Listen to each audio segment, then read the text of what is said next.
জায়েদ ভাই, মানুষ অনেকে বলে কি যে জায়েদ খানকে ধইরা যদি ধুমসে পিটাইতে পারতাম তাহলে মনে খুব শান্তি পাই। ঢাকাই সিনেমার আলোচিত চিত্রনায়ক জায়েদ খান, তিনি যাই করেন তাই সংবাদের শিরোনাম হয়ে যায়। জায়েদ খানের মতোই আলোচিত অভিনেতা থেকে উপস্থাপক বনে যাওয়া শাহরিয়ার নাজিম জয়। আপনার ব্যাপারে শুনছি বিদেশে গেলে বলে এই বেহাটা পিটাইতে পারেন, আমি তো পিটাইতে পারবো না, চ্যানেলের ভিতরে থাকে, মারার সুযোগ নেই। একসময় টিভি পর্দার ব্যস্ত এই অভিনেতা এখন উপস্থাপনা নিয়ে বেশি ব্যস্ত থাকেন। তবে বিভিন্ন সময় অনুষ্ঠানে তারকাদের বিতর্কিত প্রশ্নের কারণে সমালোচনার মুখে পড়েন এই উপস্থাপক। এবার জায়েদ খানের সমালোচনা করতে গিয়ে উল্টো জায়েদ খানই তাকে ধুয়ে দিলেন। আপনার ব্যাপারে শুনছি বিদেশে গেলে বলে এই বেহাটা পিটাইতে পারেন, আমি তো পিটাইতে পারবো না, চ্যানেলের ভিতরে থাকে, মারার সুযোগ নেই।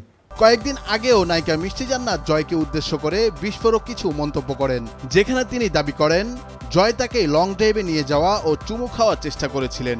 এজন্য জয়কে থাপড়ানোর কথাও বলেছিলেন এই অভিনেত্রী।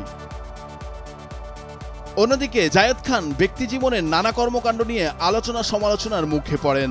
বিষয়গুলো নিয়েই সম্প্রতি মুখোমুখি হয়েছিলেন দুই তারকা, যেখানে তাদের একজন অন্যজনকে নিয়ে বিতর্কিত মন্তব্য করতে দেখা যায়। তাদের সেই আলাপের একটি ভিডিও ক্লিপ ছড়িয়ে গেছে সোশ্যাল মিডিয়াতে, যা নিয়ে ভক্তদের মাঝেও আলোচনা তুঙ্গে। দিন কয়েক আগে শাহরিয়ার নাজিম জয়ের উপস্থাপনায় 13টি প্রশ্ন নামে একটি অনুষ্ঠানে গিয়েছিলেন জায়েদ খান, যেখানে জায়েদ খানকে জয় প্রশ্ন করেন, অনেকে বলে জায়েদ খানকে ধৈর্য যদি ধুমসে পিটাইতে পারতাম তাহলে মনে খুব শান্তি পেতাম। জায়েদ ভাই, মানুষ অনেকে বলে কি যে জায়েদ খানকে ধইরা যদি ধুমসে পিটাইতে পারতাম তাহলে মনে খুব শান্তি পাই। এই উত্তরে জায়েদ খান বলেন, এটা আপনার ব্যাপারেও শুনছি বিদেশে গেলে, আমি বলেছি পিটাইতে পারবো না, চ্যানেল আয়ের ভিতরে থাকে, মারার সুযোগ নাই। এ সময় খানিকটা বিব্রত হয়ে যান জয়। তবে বিষয়টি নিশ্চিত হওয়ার জন্য জয় জানতে চান এরকম শুনেছেন। জায়েদ খান বলেন, অনেক, আপনার আমার সেম কেস, আমারে যারা গালি দেয় তারা আপনারেও গালি দেয়। আমাকে ফোন করে বলে যে ওই বেহায়া লোকের শোতে যাওয়া যাবে না। আমি বলেছি ভাই আমিও আরেক বেহায়া, আমরা দুজনই বেহায়া। জায়েদ ভাই, আপনার মাসে খরচ কত? হিসাব করে দেখিনি। কখনো হিসাবের প্রয়োজন আপনার মনে করেন না? আমি কখনো মনে, আমি কখনো আর মানি ব্যাগে কত টাকা আছে আমি কখনো হিসাব করে রাখিনি।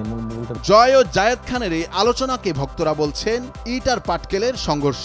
দুজন দুজনকে ছেড়ে কথা বলেনি, যে কারণে ওই ভিডিও ক্লিপটি অনেকেই শেয়ার করছেন সামাজিক যোগাযোগ মাধ্যমে। জায়েদ খানকে ধইরা যদি নুরুল আফসার, নিউজ ডেস্ক, ভোরের কাগজ।